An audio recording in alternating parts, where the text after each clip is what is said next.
My name's Jeff Bajorek, and my career in sales has been a hell of a ride. And I want to bring you along with me. If you prefer to sell things at a premium, if you never want to win a deal on price, rethink the way you sell. Welcome back to the show. My name's Jeff Bajorek. I'm your host, and I'm here to help you rethink the way you sell. Today, I want to talk a little bit more about this concept of integrity, and I hope you had an opportunity to listen to the conversation that I had last week with Ian Cognac. It was a little longer than some of the conversations that we have, but that wasn't recorded just for the podcast. That is on both of our YouTube channels. You can find it now. It's in the feed with season 4 of the podcast, and Ian put it on his channel as well. That was really just meant to air out this discussion.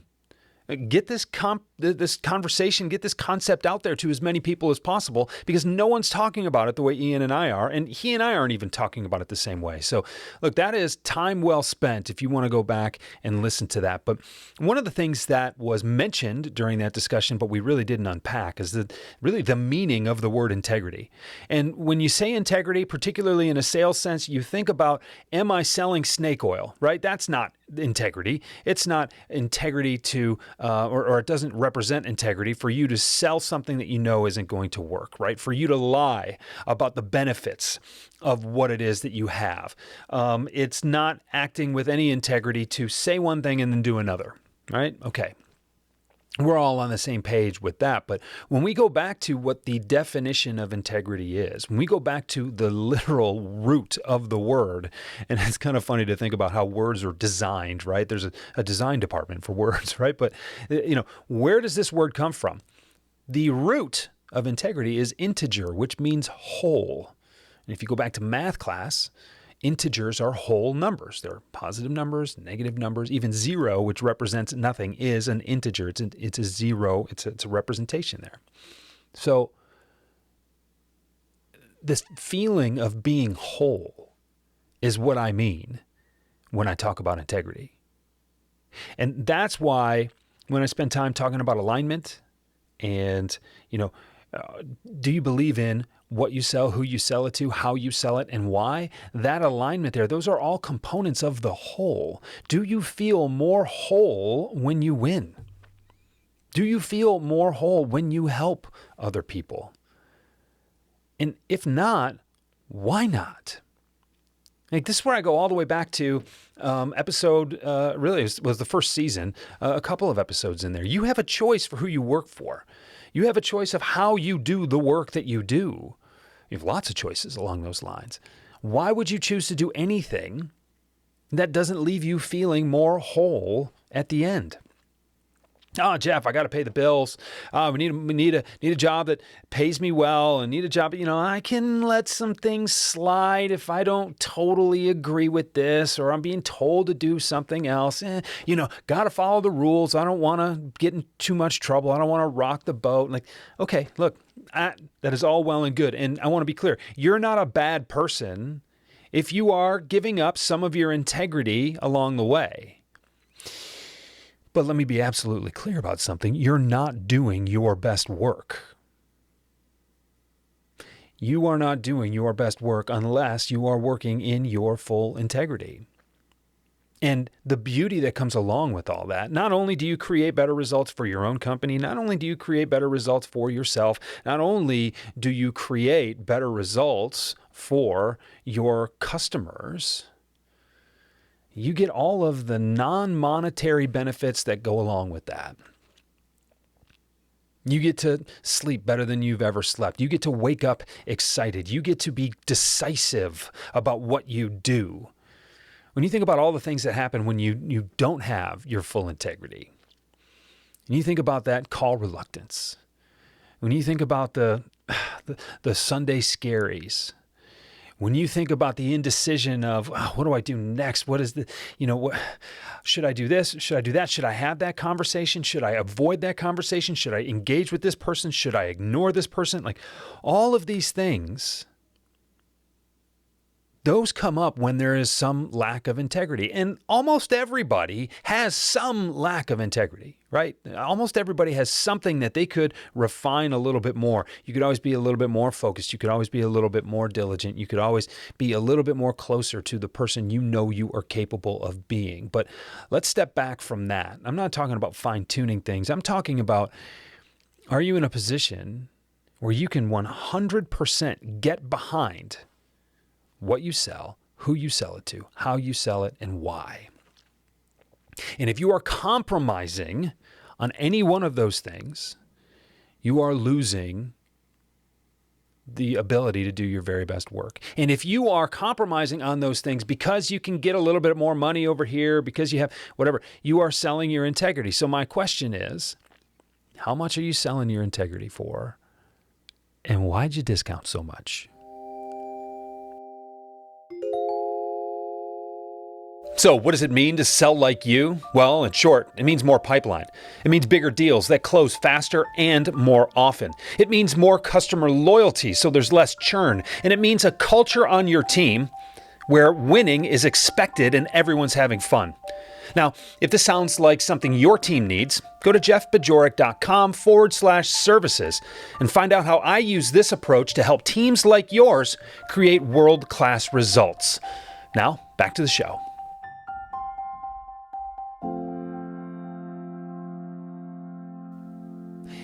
It's 2023. We have all kinds of choices. There are all kinds of ways to do this. And I'm not suggesting that it's just a simple fix like, oh yeah, Bajorek says I'm not in my full integrity. I guess I better quit this job and hit the road and find something else. No, it's not always that simple. It's certainly not that easy. But you cannot address an issue until you're aware of that issue. So my question for you is, how much of your integrity are you giving away? And why do you need to keep doing that? I don't think you do. In large part, I don't think you do. There are always going to be little compromises that you need to make along the way, tiny little things. But when they add up, they really inhibit your best work. And when they become really big chunks, that's when you don't feel good at all about what you're doing. That's why culture matters on teams. That's why the workplace dynamics matter. That's why the people you surround yourself with have such an impact on things. Jeff, I love what I do, but I can't stand the people I work with. Yeah, that matters. And unless you build a company from the ground up and you get to handpick all the people that work there, that's the only way you'll ever have full control over this. So look, there are some things that are always going to pop up. Hopefully they're minor enough that they're not going to make a big impact. But I want to be very, very clear, unless you are completely whole with your belief, with your alignment, you are going to leave your best results on the table. And so you need to pay attention to those kinds of things. That lack of integrity is what makes resistance bigger, right? When you have full integrity, you're able to focus in ways that others without it can't. That focus, that desire, that alignment, what makes discipline a lot easier. It doesn't even feel like discipline. They say discipline is doing the things that you don't want to do because they have to be done. Yeah, well, that takes a certain amount of willpower, and you only have so much of that every day, which means sometimes you are fried by noon. And there are some of you nodding your heads right now, knowing you're out of gas by noon.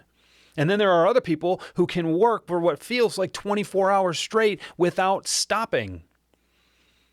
Yeah, they don't feel that same resistance. It doesn't weigh them down. They're actually energized by their work. They see every little step along the way as another win. That puts more wind in their sails, and then they can go. They fly. That's the power of selling with integrity. That's the power of acting with integrity. That's the power of being in integrity. When the more integrity you have and act with, the more complete you feel by everything you do. It's like a renewable resource. It just keeps you going. You've been in those situations where you just can't stop. You've been in those hot streaks. You've been in those places where every call you make just feels like a win. You're hitting all the right notes. Don't ever stop. You don't mess with a winning streak like that. And you have been in those places where you can't buy a good result. That resistance weighs on you. You're not feeling you're not feeling that additional boost from those little wins, right? That's the kind of feeling I'm talking about. So you want to do everything you can to put yourself in those kinds of positions so that you can do your very best work. That means getting and starting with that alignment that I talk about. Look, who do you help?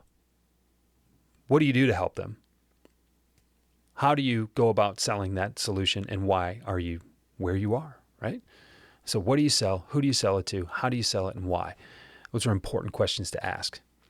Now, my challenge to you is going to be to ask yourself that question. Right? Now, you chose to work where you work. Unless you're at an early stage startup, you probably have really good product market fit. I know that's a bit of an assumption, but go with me here because that's what most of you people listening right now are. That's the situation you're in. So the first two, what I sell and who I sell it to, those are taken care of. Those are easy. You chose those and they're already probably pretty well aligned. The how part, that's where you're probably challenged the most. But the key to solving the how is starting with why. So your homework exercise is to go back to season 1, is to listen to those episodes, is to get the worksheet. And you don't really even need the worksheet. You can contact me if you need the worksheet, but really just a pen and a piece of paper. 5 questions. Why do I believe in my company? Why do I believe in what I sell? Why do I believe myself? Why do I believe my customers are better off for working with me? And then the 5th question is really simple. You just have to go do it. And that is, why do my best customers buy from me? You got to go ask them, right? But the answers to those questions are going to unlock your why. That why is going to point you directly toward how you can go about not only being more effective, but being more in alignment with what feels like the right thing to you. Let that intuition be your guide. It will never lead you wrong. Occasionally it makes you say the wrong word on a podcast and you're right near the end, so you don't want to start all over again, but that's a peek into my head there.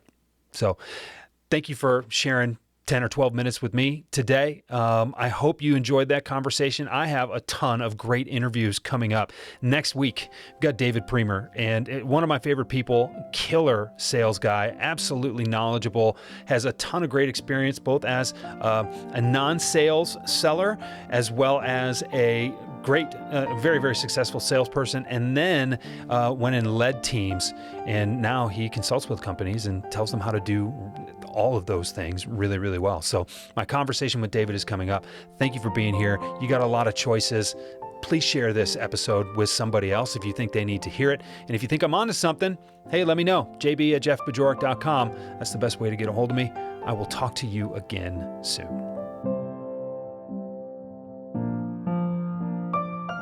Rethink the Way You Sell is a Pod About It production.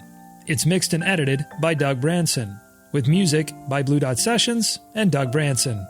This podcast is masterminded by Jeff Bajorek.